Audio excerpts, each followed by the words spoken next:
हनुमान चालीसा भारत के सबसे लोकप्रिय धार्मिक साहित्य में से एक है। लगभग सभी हिंदू भाषिक हिंदू लोगों को कम से कम एक दोहा तो आता ही है। करोड़ों लोग हनुमान चालीसा का पठन बार बार हर रोज करते हैं। हनुमान चालीसा मंत्र अद्भुत काव्य है जिससे बाधाएं दूर होती है तथा यश मिलता है। लेकिन यह काव्य लिखा किसने है? तो माना जाता है कि गोस्वामी तुलसीदास, जिन्होंने रामचरितमानस लिखी, उन्होंने हनुमान चालीसा लिखी। माना जाता है कि जब तुलसीदास जी ने रामचरितमानस लिखा तो उससे सभी हिंदू समाज प्रभावित हुआ और राम जी की कथा गांव-गांव में गूंजने लगी। यह बात खुद बादशाह अकबर तक पहुंच गई। तो उन्होंने तुलसीदास जी को दरबार में पेश होने का आदेश दिया। तुलसीदास दरबार में गए, जहां उनकी भेंट बादशाह से तो नहीं हुई, लेकिन उनके मंत्री तोडरमल से हुई। बातचीत में तुलसीदास जी को बताया गया कि अकबर बादशाह खुद पे एक काव्य की रचना उनसे कराना चाहते हैं, मगर स्वाभिमानी तुलसीदास ने ऐसा करने से साफ मना कर दिया था। इसके बाद अकबर ने उन्हें अपने दरबार में बुलाया था और कहा था, सुना है तुम जादूगर हो, भगवान तुम्हें स्वयं आकर दर्शन देते हैं, तुम मुझे राम से मिलाओ। इसके जवाब में तुलसीदास ने कहा, भगवान सिर्फ अपने भक्तों को दर्शन देते हैं और आप उनमें से एक नहीं है। पूरे दरबार के सामने अकबर की बेइज्जती हो गई थी। वो नाराज़ हो गया और तुलसीदास को कैद खाने में बंद कर देने का हुक्म दिया।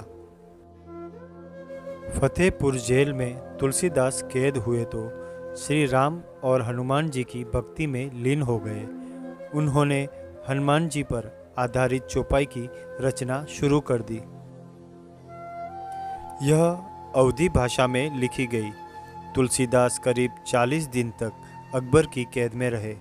इस दौरान उन्होंने 40 चौपाई लिखी, इसलिए इसे हनुमान चालीसा कहते हैं, यानी हनुमान जी की 40 चौपाई। जेल में 39वां दिन था। 39 चौपाई पूरी हो गई थी। तब तुलसीदास ने पूरी हनुमान चालीसा पढ़ी और स्वयं प्रभु ने उनकी रचना को सुना। कहा जाता है कि जब जेल में तुलसीदास हनुमान चालीसा सुना रहे थे, तब वहाँ कई लोग मौजूद थे और जब चौपाई समाप्त हुई तो पूरा कारागाह खाली हो गया और वहाँ सिर्फ एक बुजुर्ग व्यक्ति बैठा रहा और वह भी चमत्कारी रूप से गायब हो गया। जेल में बंदरों की सेना ने हमला कर दिया। अकबर की जेल में उथल पुथल मचा कर रख दी। सब तहस नहस कर दिया और तब तक नहीं रुके जब तक खुद अकबर को तुलसीदास के समक्ष आकर माफ़ी मांगनी पड़ी।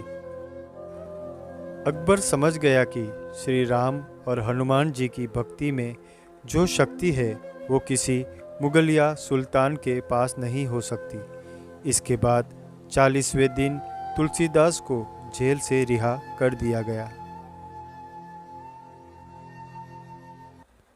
तो मित्रों, ये थी तुलसीदास और हनुमान चालीसा से जुड़ी पौराणिक कहानी। तो मित्रों, आपको ये कहानी कैसी लगी ये प्लीज़ कमेंट के द्वारा बताइए। आपके किसी भी प्रश्न एवं सुझाव का स्वागत है। कृपया शेयर और लाइक करें और मेरी श्याम वचन चैनल से जुड़े रहने के लिए प्लीज़ सब्सक्राइब करें। धन्यवाद।